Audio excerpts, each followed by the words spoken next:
Railways Bharat की उन्नति के लिए बहुत जिम्मेदार है और 165 साल पुरानी ये इंडियन रेलवेज का एक बहुत बड़ा पार्ट रहा है।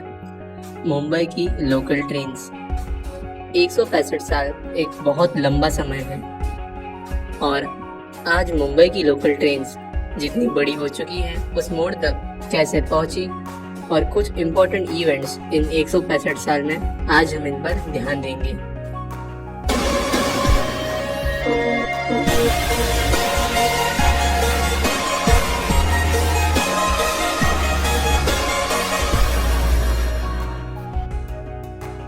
सोलह अप्रैल 1853 दोपहर के 3:35 इस समय भारत की ही नहीं बल्कि एशिया की सबसे पहली ट्रेन बोरी बंदर स्टेशन और ठाणे के बीच में दौड़ी।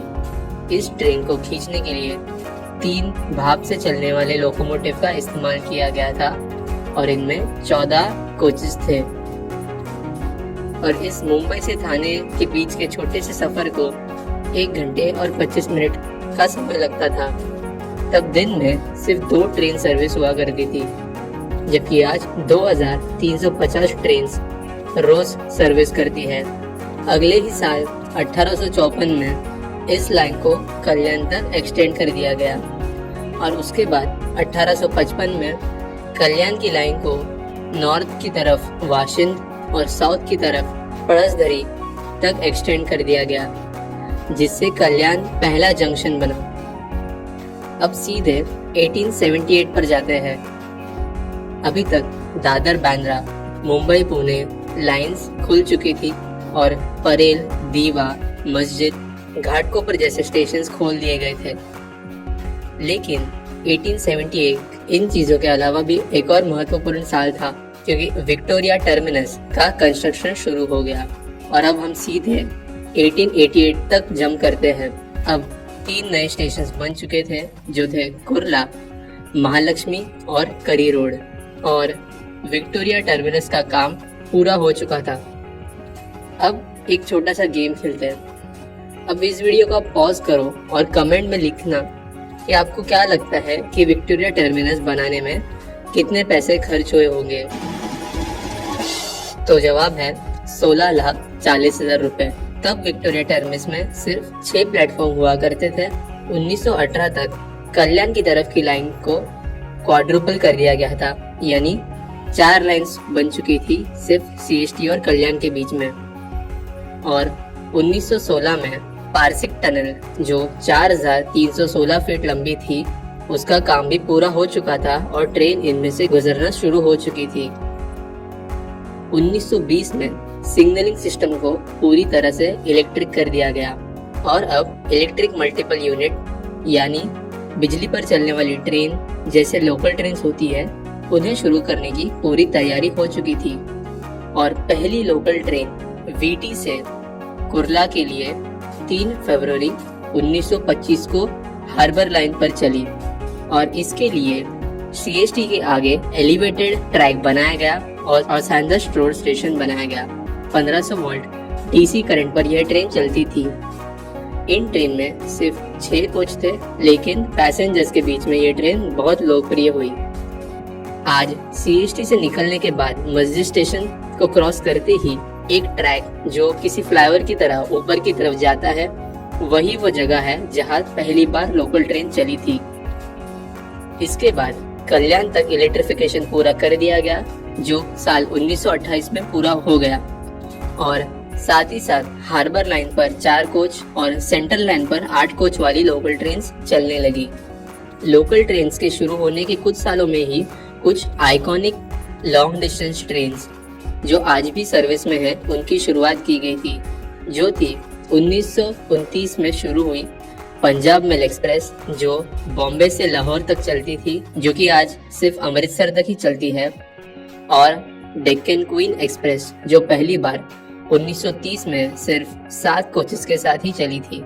1950 में कुर्ला से लेकर मानखुर्द के बीच और एक नई लाइन बनाई गई, जिस पर सिर्फ सबर्बन सर्विस चलती थी, बट ये लाइन इलेक्ट्रिफाइड ना होने के कारण स्टीम इंजिन्स इस लाइन की ट्रेन को खींचा करते थे और 1952 में कुर्ला मानखुर्द लाइन को आखिर में इलेक्ट्रीफाई कर दिया गया और यहाँ पर भी EMU चलने लगी। इसके बाद सारी लाइन सिर्फ एक्सटेंड हुई, डबल हुई, बट कोई बहुत बड़ा मेजर चेंज नहीं आया। लेकिन छोटे छोटे इंक्रीमेंटल चेंज आते ही रहे। इसके बाद कोई बड़ा सिग्निफिकेंट चेंज सीधे साल 1990 में आया, जब वाशी ब्रिज बन गया था और पनवेल तक लाइन एक्सटेंड कर दी गई और इलेक्ट्रिक ट्रेन की सर्विस यहाँ पर भी शुरू हो गई। अजीब बात यह है कि जब ये लाइन शुरू हुई तब सबसे ज्यादा इलेक्ट्रिक ट्रेन इसी लाइन पर चलती थी, बट आज के दिन इस लाइन पर सबसे कम लोकल ट्रेन सर्विसेज है। बाद में होने वाले इलेक्ट्रिफिकेशन में ज्यादातर DC AC लाइन का उपयोग होने लगा। इसमें 1500 वोल्ट DC के साथ साथ 25,000 वोल्ट AC का भी इस्तेमाल होता था। और इस जमाने में आ रही लोकल ट्रेन मॉडल्स ऐसी थी जो DC और AC दोनों पर चल सकती थी। काफी साल मुंबई में ब्राउन कलर वाली लोकल ट्रेन्स देखने के लिए मिलती थी और इस ट्रेन के बहुत सारे मॉडल्स आए, लेकिन इसके साथ कभी कभार रेड सिल्वर कलर की, ब्लू येलो कलर वाली ट्रेन्स भी दिखती थी। लेकिन सबसे बड़ा चेंज लोकल ट्रेन की कोचेस में तब आया जब साल 2007 में पर्पल कलर की सीमेंस रेक इंट्रोड्यूस की गई, जिसमें सबसे बड़ा अपग्रेड था कि ये स्टेनलेस स्टील से बनी थी।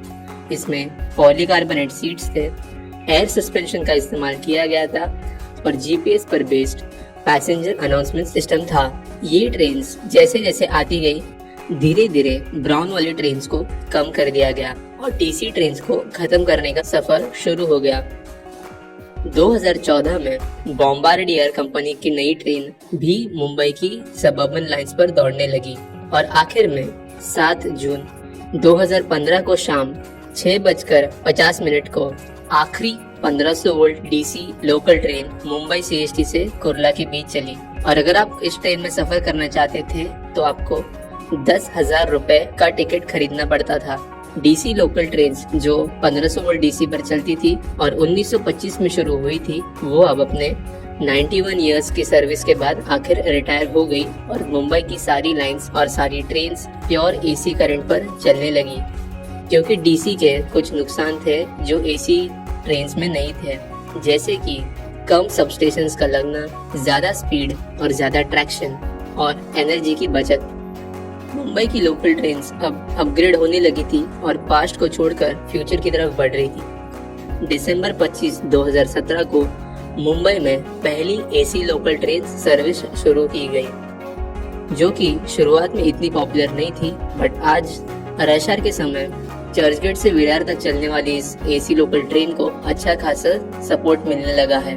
आज मुंबई की लोकल ट्रेन के रूट्स पर 75 लाख लोग सफर करते हैं और 465 किलोमीटर लंबी टोटल सबअर्बन ट्रैक्स की लेंथ है, जिसमें 248 स्टेशन है।